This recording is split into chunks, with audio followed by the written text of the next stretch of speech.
ang paglakat o walking moong pinakasayon nga ehersisyo nga mahimo sa tawo nga makahatag og benepisyo sa maayong panglawas. Busa, ang Office for Human Resource Management ning himo og funwalk niadtong Setyembre 7 ning tuiga agi og pagsaulog sa ika-113 nga Philippine Civil Service Month sa tibok bulan sa Setyembre. Mga opisyales ug mga empleyado sa gobyerno dala ang ilang mga pamilya ning apil sa funwalk gikan sa City Hall hangtod sa Public Plaza diin dito gihimo ang hataw nga usab ka dance exercise.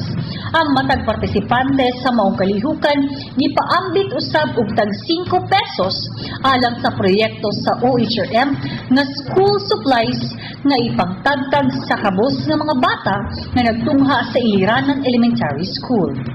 Ang tema ning tuiga sa pagsaulog sa bulan sa Setyembre isip Philippine Civil Service Month maong tatak lingkod bayani, isabuhay, ipagmalaki at ipagbunyi.